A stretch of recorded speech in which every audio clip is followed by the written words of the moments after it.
On a quiet street in Portland, where autumn maple leaves drift silently onto rain-damp sidewalks, there lived a man who thought he could hold the whole world in his hands. Noah Carter. Anyone in Oregon's real estate and construction circles knew that name. A man who never showed up late to a meeting, never backed down from a deal, and never, absolutely never, lowered himself to glance at a story he deemed not part of his world. But that morning changed everything. Noah stepped out of City Hall, gripping a folder of multi-million-dollar project papers. His eyes, trained to skim blueprints and profit sheets, were caught, irrevocably, by something he'd never forget. Even in death, under the eaves of a small corner bakery, where warm butter and sugar floated into the early sun, sat 4 little girls, as still as porcelain statues, tangled blonde hair, faded summer dresses, bare feet swinging above a cracked wooden bench. In front of them, one tiny cupcake, its frosting melting, a single crooked candle stuck in the center of a silence that cut deep. Noah almost walked past, the same way he'd always brushed aside things that didn't belong in his world. But then Harper, the eldest, with deep ocean eyes and a whisper that sounded like prayer, looked straight at him and asked, "Mister, do you know where to buy a mom?" The world Noah knew froze over. No lecture in any boardroom had taught him how to answer that. He stared at 4 faces. Harper, skinny but shielding the younger ones with all she had. Hazel, head drooped against her sister's shoulder. Holly, holding the cupcake steady so it wouldn't tip. And Hannah, the littlest, quivering, waiting for someone, anyone, to light her lone birthday candle. No music, no gifts, no one. In that single heartbeat, every wall Noah Carter had built came crumbling down. He sat down beside that worn-out bench, and the fate of 5 strangers veered onto a path none of them could ever turn back from. And if you think this story ends with a single act of pity, you're wrong. This was just the beginning of a journey where a man, once married to his work, would learn to love, break apart, and rebuild his heart from the ashes, to hold tight to a family he never dreamed he'd have. So stay right here, hold your screen tight, because this story will make you believe again in the most beautiful things people can give each other: a home, a hug, and a promise. You will never be left behind again. Noah Carter had never feared silence, but the silence between him and those 4 children became the moment he was forced to confront himself. He had always believed money could buy anything: a company, land, the loyalty of entire boards. But this, a true home, no one sold that to him. And now he heard that same impossible wish, whispered from the lips of a child he'd never met. "Mister, do you know where to buy a mom?" His breath quickened, heavier than any late-night deal. Noah scanned the street, waiting for a mother to step out of the bakery, to pull these 4 girls back into a world that made sense. But no one came. Strangers drifted by like wind. No one stopped to see what was happening on that cracked wooden bench. He sat down, set aside his folders worth millions, and let his eyes meet each girl's, one by one. Harper, the eldest, only nodded when he asked, "Are you hungry?" Hazel murmured, "We just have this cake. It was from Mom," before she went away. Holly looked at him like she half expected him to break apart. What little family they still clung to. And Hannah, the littlest, fixated on that melting candle, hands trembling, terrified it would sputter out before she could whisper her wish. Noah knew exactly what waited if he stood up now. He could walk away, let this vanish like a smudge on glass, slip back into being the Iron CEO, who logged 18-hour days and signed riverfront tower deals on the Willamette. No one would blame him, but no one would blame him. Sounded emptier than that cracked cupcake. He chose, in a moment he'd never be able to explain to himself later. He pulled out his phone, not to call a secretary, not to call a lawyer, but to dial the Portland Child Welfare Hotline. His voice, usually iron and ice, was steady but soft. "I need information on 4 girls sitting outside the bakery at 17 Oakwood Street. I'm waiting here. I won't leave until someone tells me who's taking care of them tonight." That call was like dropping a stone in a still pond. 20 minutes later, a social worker appeared, holding a folder so thin it hurt to look at. Their mother, lost to late-stage cancer 3 months ago. No known father. No relatives. 3 temporary shelters, each more fragile than the last. At every stop, people feared the same thing. The girls would scream for each other when separated, so splitting them up seemed the only solution. Noah felt something roar awake in him. He could not watch this repeat itself. He had once lost his own brother. When they'd been split between foster homes and never found him again, that wound had turned him into a wealth machine, locking every door on his own heart. Now these 4 tiny mirrors reflecting the memory he'd buried deep. He looked up and found Harper's eyes again, pleading without words.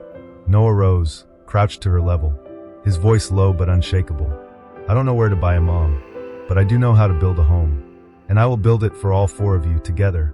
No one's losing anyone this time. Harper looked at him, wanting to believe but too scared. Holly leaned closer, voice trembling. Promise us. Noah didn't flinch. I promise. And I'll keep it, with everything I have. The last barricade around Noah Carter shattered. In that heartbeat, he became a man with the greatest duty of his life. To be a father, to be a shelter, to be the keeper of a vow, to 4 children who once believed. The world had forgotten him. When the social worker suggested taking the 4 girls back to the emergency shelter that night, Noah stepped forward, positioned himself right in front of that old, squeaky transport van. He didn't shout, he didn't cause a scene, but the look in his eyes silenced any protest.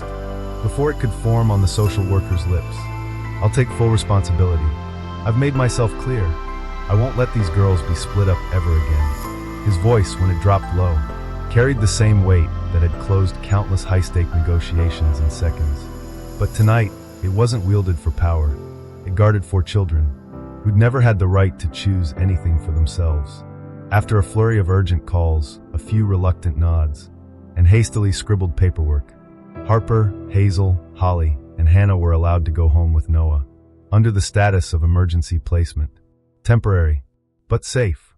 As Noah's car pulled away, Portland shimmered through rain-slicked streets, streetlights glowing gold in the misty night. In the back seat, the 4 girls huddled so close they looked like tiny fledglings, nesting in a leafy corner. Harper's eyes never left the rearview mirror. Watchful, hopeful, Hazel leaned into her sister's shoulder, eyelids drooping with exhaustion.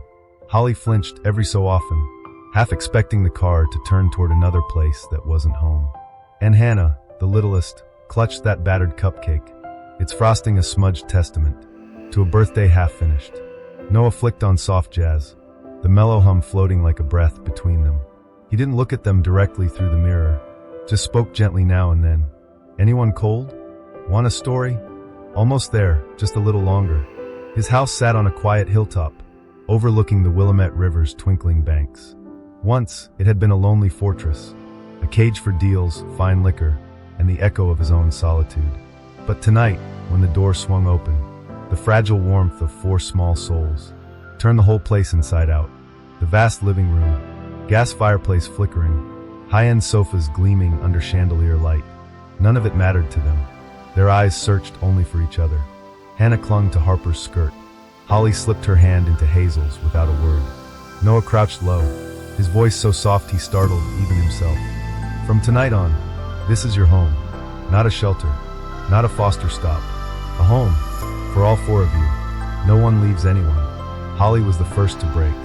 Her muffled sob snapped the silence like dry wood. Harper turned instantly, wrapped her arms tight around her sister. Hazel pressed her cheek to Harper's shoulder, tears spilling freely down her face. Only Hannah still clutched that cupcake, her wide eyes asking silently, "Is this real? Forever real?" Noah moved closer, dropped to one knee, and gently rested a hand on Hannah's tiny shoulder. "Your birthday isn't over yet. I promise tomorrow. There'll be a new cake, new candles, and a mom." He paused. The word caught in his chest. Too raw, too true, too unpromised. But Harper looked at him, as if she read every word he couldn't say. Then quietly she leaned forward, and rested her head against his chest. Noah wrapped his arms around her, the first embrace of a man who had once feared any bond that couldn't be signed away. And in that moment, Noah Carter was no longer the CEO of cold towers and ironclad deals. He was a roof overhead. He was a shelter in the rain 4 lost children had crossed alone for too many nights. That first night in Noah's house, nobody really slept. Not because the beds were unfamiliar, or the blankets too new, or the hallway light, which he left on, glowing softly until dawn. No, they stayed awake because deep inside, each little heart still feared that by morning, this dream would vanish like mist on the Willamette. Harper curled close to Hazel, keeping her sister's hand tucked tight under the warm quilt. Holly drifted in and out of shallow sleep, sitting up every now and then, scanning the shadows, half expecting her sisters to disappear. Hannah, tiny stubborn Hannah, dozed fitfully, the battered cupcake resting on the nightstand beside her. A single candle still unlit. Noah didn't sleep either. He sat on the hallway sofa all night long, his suit jacket folded neatly beside him, tie discarded hours ago. In front of him, his laptop glowed with urgent emails flagged important. For the first time in years, he didn't answer any of them. He simply sat there, listening to the quiet, steady breathing of four little souls, slowly, gingerly trusting this strange new roof. When dawn slipped through the blinds, Noah rose, straightened his shirt, and stepped into a day unlike any he'd known before. His first day as a father, in a way no legal document could ever define. He tried to make breakfast, clumsy, slow, hopelessly human. Pancakes charred at the edges, milk spilled across the counter. Noah found himself laughing softly, realizing this man who'd once managed entire skyscrapers couldn't even manage a frying pan. Then came the small footsteps, a sound that chased away every leftover fear. Harper entered first, older sister wary, but her mouth curved into a shy smile at the sight of him fumbling with batter. Hazel tugged Holly by the hand behind her.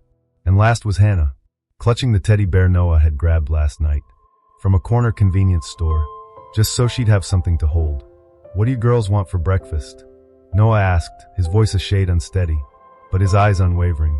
Harper glanced at the burnt pancake, then up at him.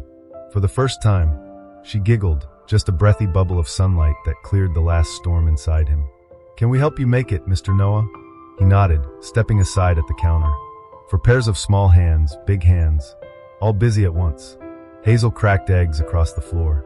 Holly sprinkled salt instead of sugar. Hannah perched on a tall chair, tiny feet swinging, eyes shining as she watched them all. In the swirl of flour, milk, and soft laughter, Noah felt something he'd never felt before. Home didn't need to be perfect. It just needed voices, warmth, and hands that stayed holding yours no matter what. That clumsy breakfast turned into their first little celebration. Harper, ever the captain, announced solemnly, "New rule, Mr. Noah has to eat breakfast with us every morning. No leaving for work before we finish."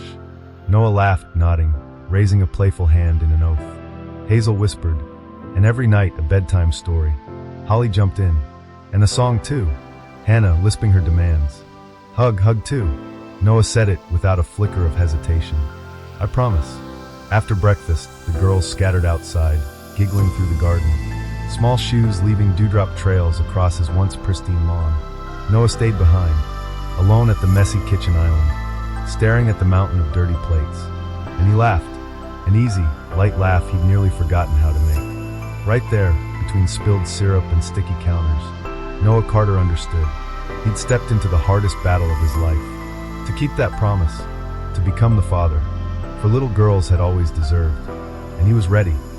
A week after that flour-dusted, laughter-filled breakfast, Noah sat alone in his home office, staring down 3 thick folders that weighed more than any skyscraper blueprint he'd ever signed off on. Inside, page after page, colder than steel, medical histories, trauma assessments, school reports, and the blunt clinical notes that tried, in vain, to measure the scars for little hearts carried. Noah read every line. Each sentence carved a thin cut into his chest, a quiet ledger of every slammed door, every "I'll come back" that never did. And now, even with his arms wrapped around them, the law loomed overhead like a mountain he'd have to climb, or risk losing them again. That afternoon, he met Claire again, the social worker who had supervised this fragile arrangement from day one. Claire was precise, eyes sharp, but somewhere behind that glassy professionalism, she still believed, just a little, in fairy tales. She laid a fresh stack of forms between them. This time, the official guardianship petitions. "Mr. Carter, I need to be honest. This file is messier than you think. You're a single man, no prior parenting experience, and you want to take in 4 siblings at once. Any judge will worry about stability, psychological, emotional, financial. It's an uphill fight." Noah listened, didn't interrupt. Then he spoke, slow, steady, cutting through her caution like a blade. "Claire, I'm not doing this for PR. I'm not polishing up my brand. I'm doing this because I saw 4 kids on a cold bench. No one bothered to look back at. I don't need anyone else to believe me. I just need them to believe. and I'll fight until everyone else has no choice but to believe too. Claire exhaled, pressed her lips together, then nudged the paperwork toward him. Then start fighting, Noah. I won't stand in your way, but I won't clear the path for you either. This road, you walk it yourself. That night, when the whole house slept, when the hallway lights dimmed over the same kitchen table, still littered with pancake crumbs and dried milk stains from that morning, Noah stayed awake, bent over stacks of forms. Guardianship petitions, financial disclosures, property certificates, and the stick figure drawings taped crookedly to his walls. Evidence more real than any bank statement. Harper cracked the bedroom door, soft as a cat. Blanket clutched to her chest, eyes red and wide. She stood at the staircase, a tiny sentinel of fear. Noah looked up, instantly rising. "Why aren't you asleep, sweetheart?" She hesitated, then whispered the sentence that stabbed him clean through. "I'm scared when I wake up tomorrow you'll be gone." Noah dropped to one knee, arms wide. Harper bolted forward, burying herself in his shirt, shoulders shaking so hard they rattled his bones. "I'm not going anywhere. Not tomorrow. Not next week. Not in 100 years. I'm here. With you. With your sisters. I promise." She pressed her wet face into his collar, fists gripping his shirt as if loosening her hold would make him vanish. Noah held her tighter, blinking back the sting in his own eyes. His voice rough but unbreakable. "I'll sign every paper. Stand in every courtroom. Take every doubt they throw at me. As long as you four keep calling me home. By morning, Harper was first in the garden, with Hazel, Holly, and Hannah buzzing around Noah, helping water the fresh flower beds. In the thin Portland sunlight, their laughter rose like a song, the opening hymn to a battle Noah knew he'd win, to turn temporary into forever. A week after that night, Harper cried into his shoulder. Noah's hilltop house in Portland had quietly turned into a battlefield. One fought not with harsh words, but with patience, sleepless nights, and a kind of fierce, gentle love he'd never practiced before. Noah was no longer the CEO who strode out of glass-walled boardrooms under a blaze of city lights. He was the awkward father who now memorized snack times, story times, and which braid style made Hazel feel like a princess. Even if half the time he ended up with crooked pigtails and a ribbon falling off halfway to school.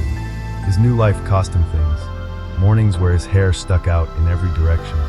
Lunch breaks sacrificed for frantic online meetings so he could pick up Harper early, because she was still scared she'd lose him at the school gate. And nights, sitting motionless beside Hannah's bed, guarding each fragile dream from the shadows.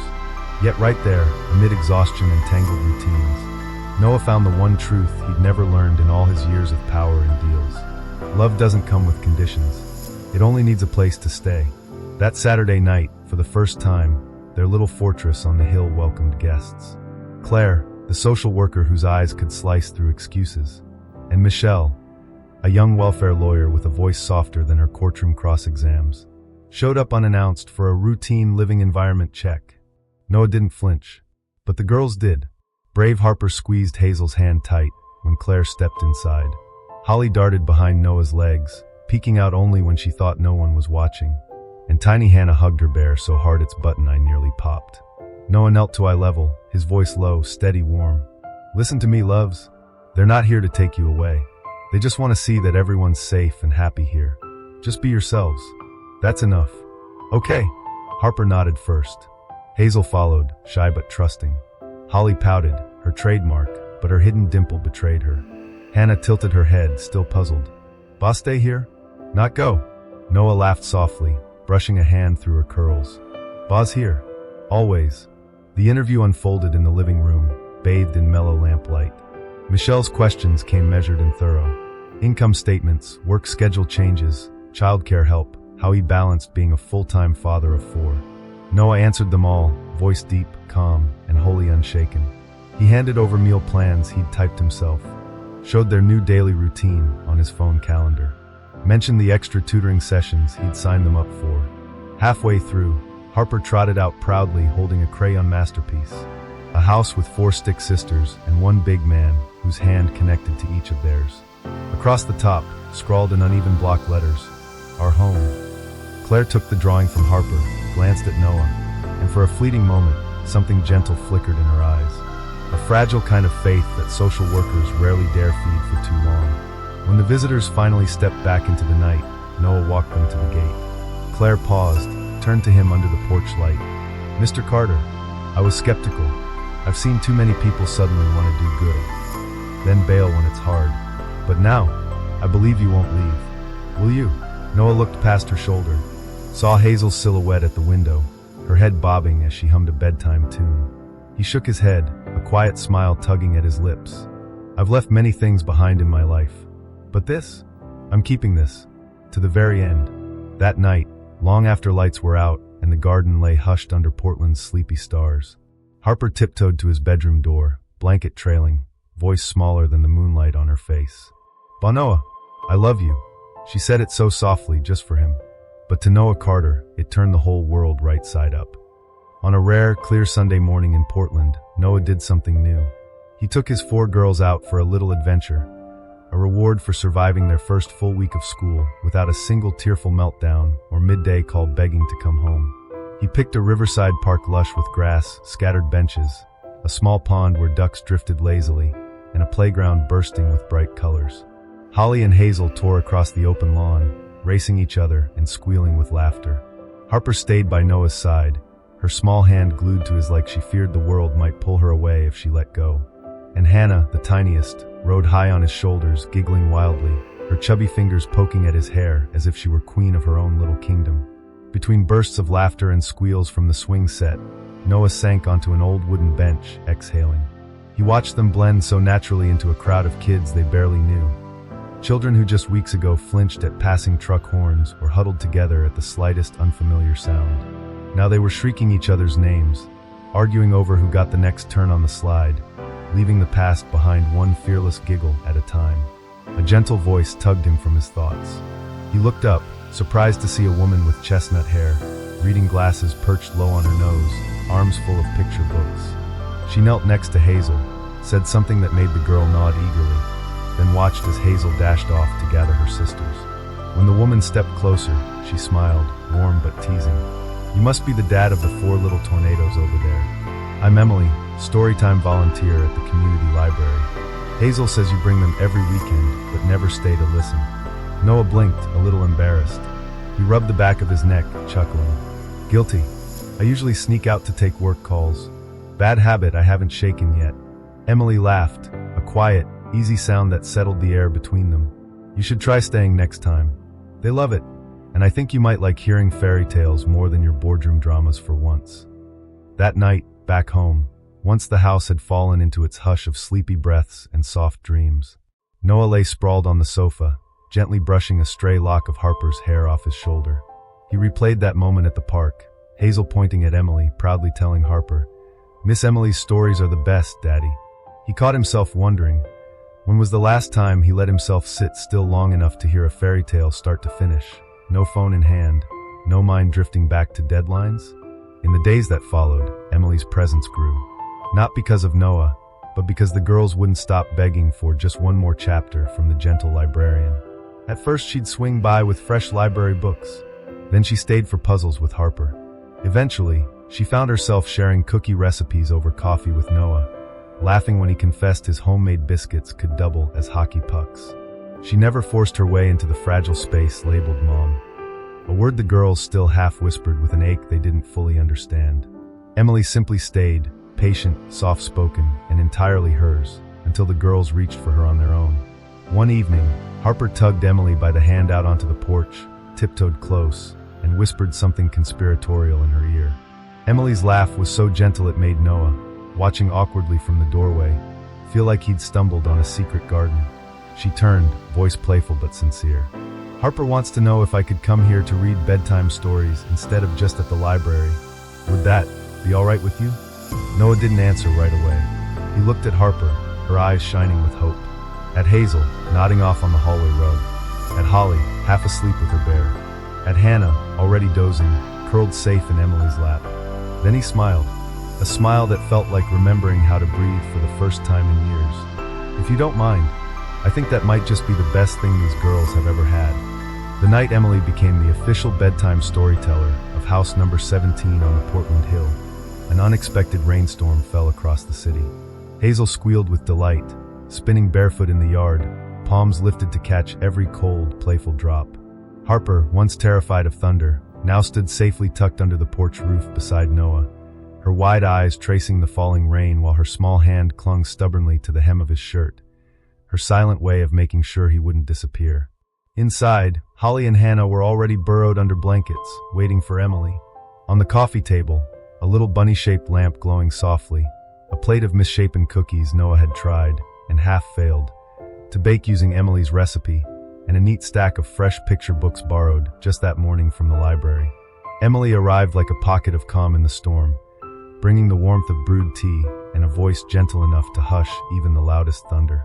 Noah sat at the edge of the bed, one arm draped lazily over the chair back, letting her voice wash over him. Little Red Riding Hood, a story he'd once dismissed as trivial kid stuff, yet tonight, every word she spoke tugged at some lost corner of his boyhood.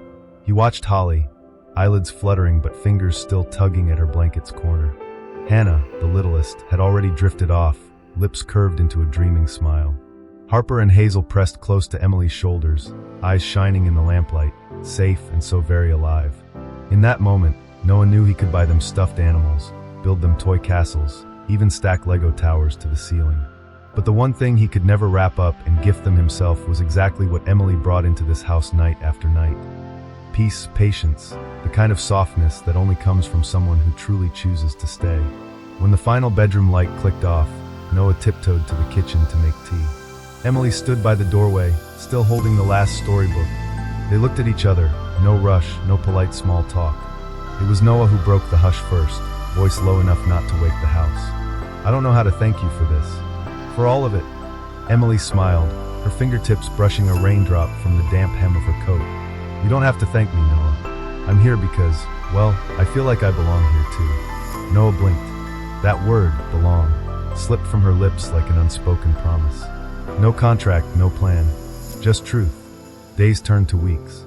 Portland toggled between rain and sun, but Noah's house buzzed steadily with the hum of small lives being rebuilt. Emily kept coming. At first with just books, then with tins of crisp cinnamon cookies she baked herself, then with a tiny potted cactus she left on the window ledge. "For Hazel to learn patience," she'd said with a wink. Holly started calling her Miss Emily, until one evening, drowsy from a bedtime story, she blurted out a slurred momily. Emily only smiled and didn't correct her. From the hallway, Noah heard it, and felt his heartbeat stutter the way a young man's does when he realizes he might want something real, something forever. One quiet Saturday morning, Hazel snuck a crumpled drawing into Noah's pocket. 4 stick girls under a big roof, beside a tall man and a woman with long hair holding a book. Below it, in wobbly handwriting, "Family equals Dad plus Emily plus 4 kids." Noah folded that paper and tucked it carefully into his wallet. He knew, one day he'd pull it out, hold it up to Emily, and finally ask the question his heart had been whispering for weeks. "Will you be this part for real? Will you stay for good?" But not tonight. Tonight, he'd let her read another story, let the girls giggle until their eyelids drooped, and let this house breathe out the purest, simplest sound it had ever known. A family, alive and safe under one roof. That night, Portland turned unexpectedly cold. The whole house seemed to cradle the warmth of 4 children sleeping soundly, but Noah stayed awake. He stood by the office window, fingertips brushing over the crumpled drawing Hazel had made days ago. That clumsy sketch of a family he'd folded neatly and tucked into his wallet like a secret wish. Streetlights spilled a soft golden halo across his desk, catching the quiet lines on his face. Lines carved deeper than any from the battles he'd fought in boardrooms. He had won countless negotiations to bring billion-dollar projects home. But this was the one negotiation in life that came with no contracts, no leverage. Just hope. Hope that Emily saw in him the same thing he saw in her, a home. Not just for 4 girls, but for a man who once believed he needed no one. The next morning, he made breakfast by hand, stacked pancakes, fresh strawberries, and warm milk for each little heart. Holly demanded 3 extra rounds of honey drizzle. Hazel zipped around the kitchen, waving a spoon like a baton. Harper clung to his leg, giggling, refusing to let him leave the stove. And Hannah clapped her tiny hands every time he flipped a pancake without burning it, chirping, "Daddy's so good." Emily arrived last. She leaned in the kitchen doorway, arms crossed loosely, hair falling soft around her face. Noah froze for a second, because in her eyes, he found something wordless and sure, peace. He poured her a cup of chamomile tea. She laughed, half teasing. "Careful, Mr. Carter. Keep spoiling me like this, and I'll get used to being a princess." Noah only smiled. He didn't say it out loud, but in his mind, the plan had already begun to bloom. No blueprints for a skyscraper this time, but a blueprint for a tiny kingdom. A quiet evening, a string of warm lights, and a proposal that 4 little girls would witness as the happiest conspirators in the world. But life rarely stays on script. 2 days later, Noah got the call from Child Protective Services. A new caseworker, crisp and clinical, read him the news like a verdict. "We need to reevaluate placement. Someone claiming to be a biological cousin from out of state has expressed intent to adopt the girls. You must understand, Mr. Carter, by law, blood relatives take precedence." Noah's grip on the phone turned white-knuckle. He stepped out onto the balcony, so the kids wouldn't hear the tremor in his voice. Where were they all these years? Now that my girls are finally safe, finally happy, I won't let anyone rip them away again. But paperwork doesn't bend for heartbreak. DNA tests, interviews, mandatory visitation.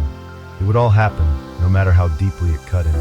That night, Emily found him carrying the whole heavy night on his shoulders. Once the girls were asleep, she pulled him down onto the sofa and wouldn't let him hide it. For the first time, Noah let her see the raw terror that lived beneath the armor. The fear of losing the children he now loved more fiercely than life itself. Emily listened without flinching. Then she pressed her palm to his chest, feeling the frantic thrum of his heart. "You didn't come this far just to lose them, Noah. I know it, you know it. And I swear, if the universe tries to take them, it'll have to get through me too." Noah looked at her then, really looked, and understood something so simple yet so massive. He was never fighting alone anymore. The next morning, Portland drizzled a steady, cold rain. The sky hung heavy and gray, exactly like the weight sitting in Noah's chest. He made coffee he didn't touch, sat at the dining table watching his 4 girls chatter over breakfast, pretending not to notice the dread pressing against his ribs. Emily had been up with him since dawn. She didn't say much, a shoulder brushing his, a glance when he needed it, enough to remind him he no longer carried this alone. The first visitation with the so-called cousin took place in a sterile social services meeting room. She was a woman in her 40s, heavy makeup, expensive clothes, but eyes cold and calculating. She smiled at the caseworker, smiled at the paperwork, but looked at the children like she was weighing produce. For little burdens or 4 convenient tickets to something she wanted. Ellie, the boldest of the sisters, clutched Noah's hand under the table, her small fingers digging into his palm. Hazel pressed so tight into Emily's side that her lips trembled with every exhale. Harper and Hannah stared straight at the stranger, eyes wide, silently asking, "Who are you? Are you really home?" The woman began her practice speech. "I've always thought about these children. Life just got busy, you know. Of course, they should be with blood family." Her words floated in circles, hollow as wind in an empty hallway. Noah's jaw tensed. His blood roared in his ears. Emily laid her hand over his, a gentle anchor, reminding him, "Stay calm.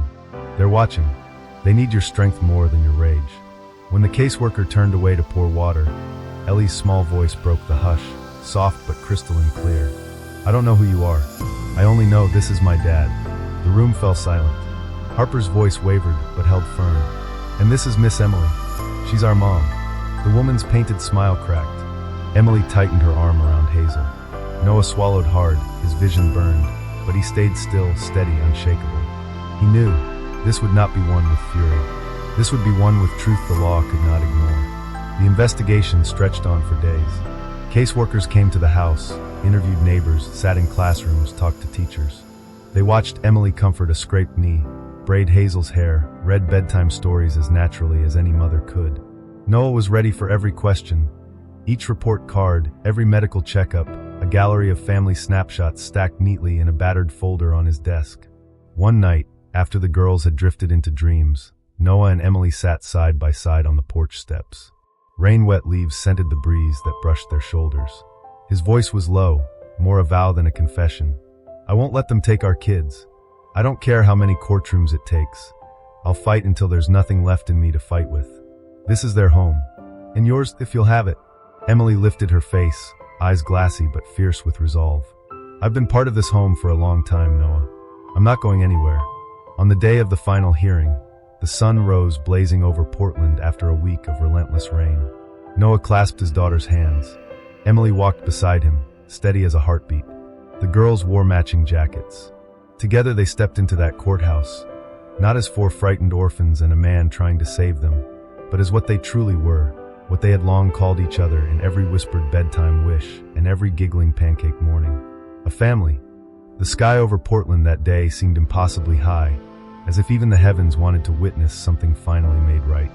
Noah sat in the waiting room outside the courtroom, his large hands wrapped protectively around Ellie's and Hazel's tiny fingers. Across from him, Emily gently combed her fingers through Harper's and Hannah's hair, whispering soft words. "It's okay, sweetheart. Mom's right here." The social worker walked in, a stack of papers in hand. She glanced at Noah, then at the girls, and for the first time, her eyes weren't the detached cold of procedure.